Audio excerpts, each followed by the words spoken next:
Goeienaand. Ons laaste aand van saamwees rondom gebed. Gebed is die manier waarop ons die volheid van God beleef. Gisterand dit gehoor, as Neil dit met ons kom deel, van hierdie vrou teenoor die regter. Martin Luther het op 'n dag gesê, as hy 'n moeilike dag beleef, staan hy vroeër op om te kan bid. Gebed, soos Neil uitgewys het, beleef ons die volheid van God. Vanaand gaan ons ook 'n gebed kom afluister van Paulus. 'n Gebed waarin hy nadenkend, spesifiek bid, waar hy kom intree vir 'n geloofsgemeenskap, vir medegelowiges. 'n Gebed wat nie 'n inkopieslys is, soos gee vir ons X, Y, Z, of heel vroom wees met hierdie persoon, seën hierdie persoon. Maar is Paulus nadenkend, spesifiek, as hy hierdie tweede gebed in Efesiërs 3, van vers 13 tot 21 kom bid.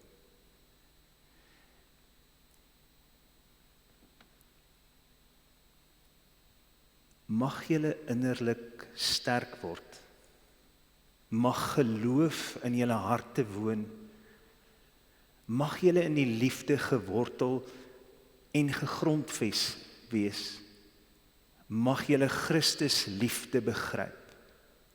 Mag julle heeltemal vervul word met die volheid van God. Gebed wat ons wil grondves, dat wortel in die krag van God se liefde. 'n Gebed wat fokus op God, nie op my behoeftes nie, dinge wat vir my saak maak nie, maar vanaand hierdie element van ek bid weier. Jans het vir u kom uitwys dat gebed verskillende elemente het. Kleintyd is ons geleer met die handjie, as jy dit voor jou hou, die middelvinger, God, die wysvinger, as ons agterkom, as die Gees vir ons goed uitwys wat verkeerd is, dat ons met in gebed na God toe kan kom en goed kan kom bely, kan neerlê voor sy voete, wat vir hom onaanvaarbaar is. Ons is geleer dat ons die ou klein pinkie moet gebruik vir ons persoonlike behoeftes. Maar vanaand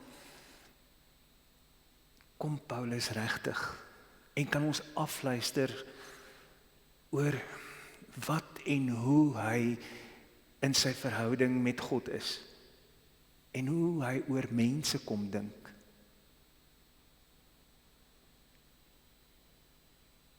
Om op God te fokus, sy krag te beleef, om oor te gee, om God te ken, sy wil te soek,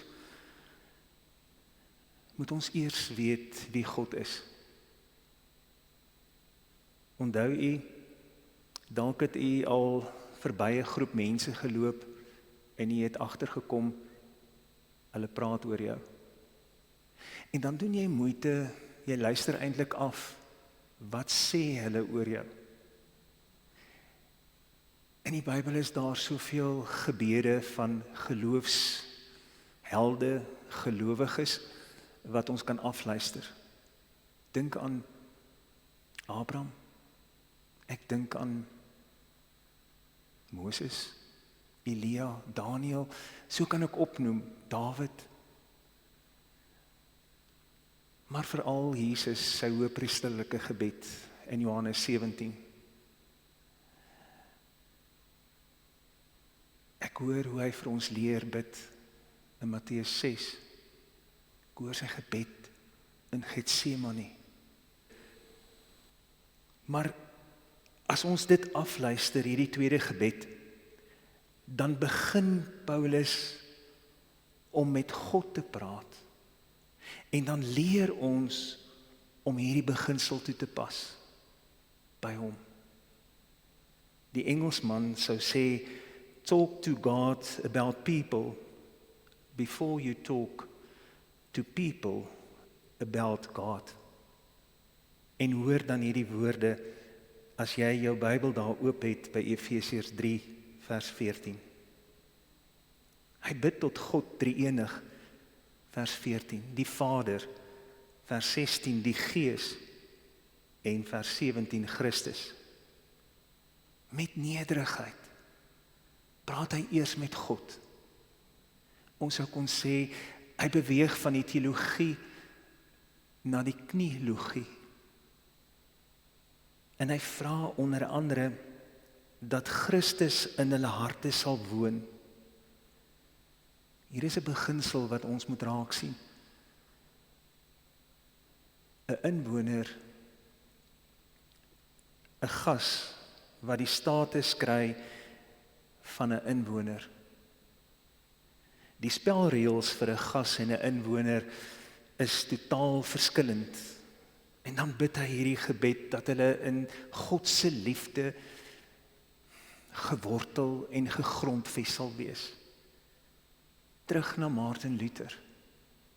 As hy die volheid van God se kragtige liefde, as hy daarin gewortel en gegrondves is, dan sien hy kans vir dit wat die uitdagings van die reformatie vir hom gebied het.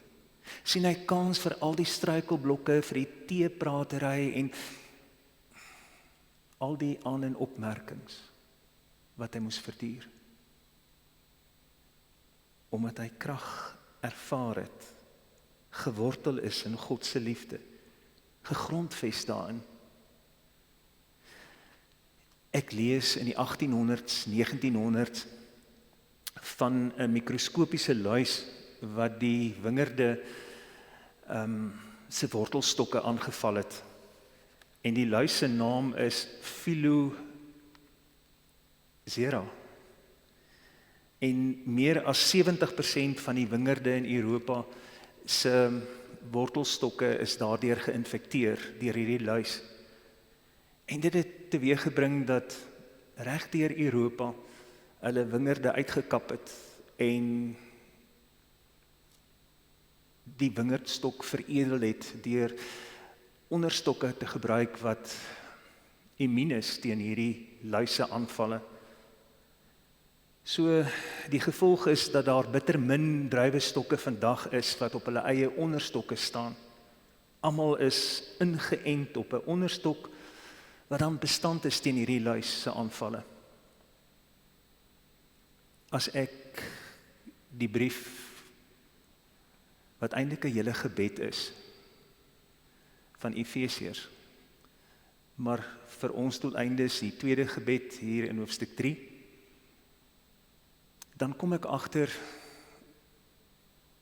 die belangrikheid om op 'n onderstok wat sonder sonde is, ingeënt te wees.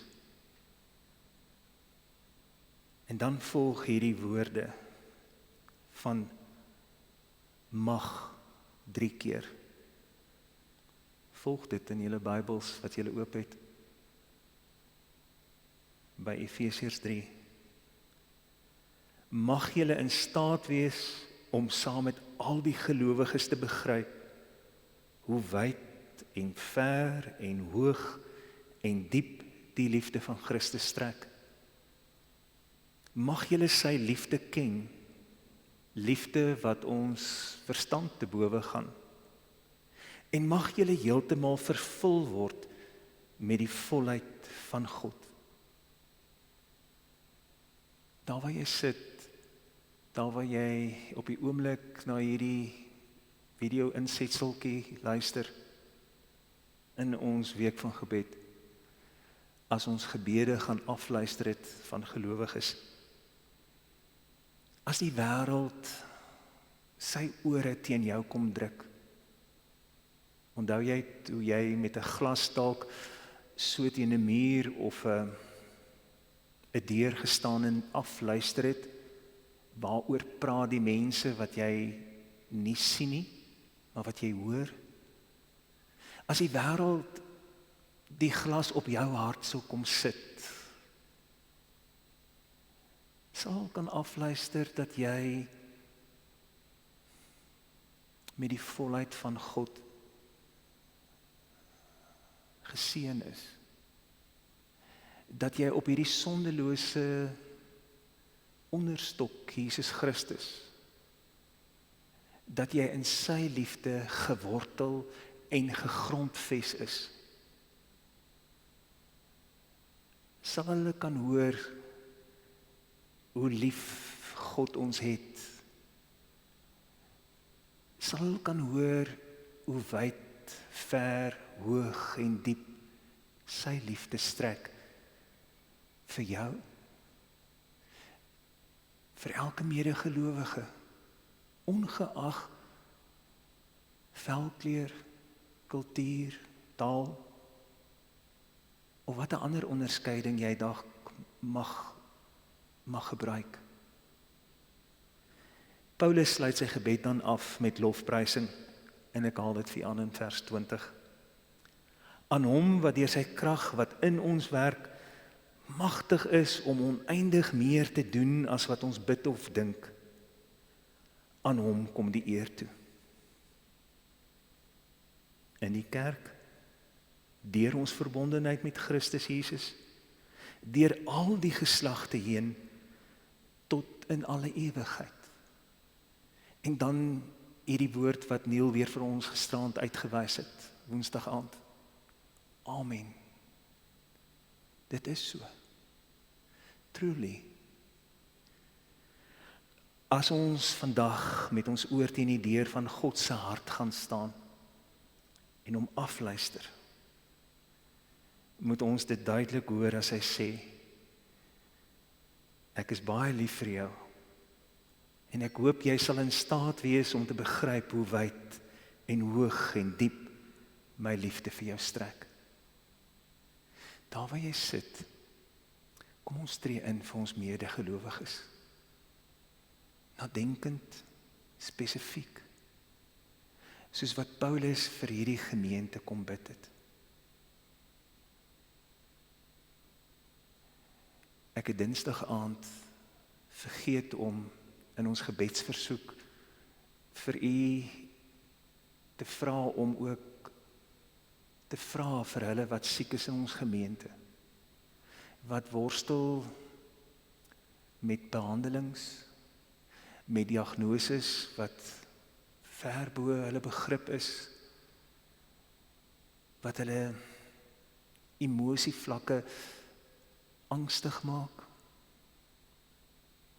dat hy vir hulle ook sal intree, vir God sal vra, sy nabyheid, sy genesende hand, binne sy wil. Maar vanaand dan spesifiek ook, kom ons tree in, vir elke medegelowige in hierdie gemeenskap van ons.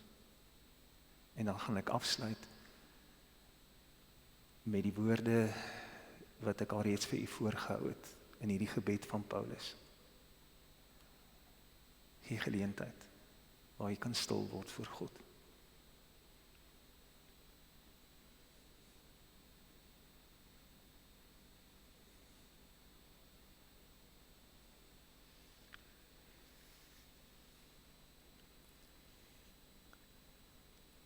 Mag God deur sy Gees uit die rykdom van sy heerlikheid aan julle die krag gee om innerlik sterk te word. Mag Christus deur die geloof in julle harte woon. Mag julle in die liefde gewortel en gegrondves sal wees. Mag julle in staat wees om saam met al die gelowiges te begryp hoe wyd en ver en hoog en diep die liefde van Christus strek. Mag julle sy liefde ken, liefde wat ons verstand te bowe gaan, en mag julle heeltemal vervul word met die volheid van God. Amen.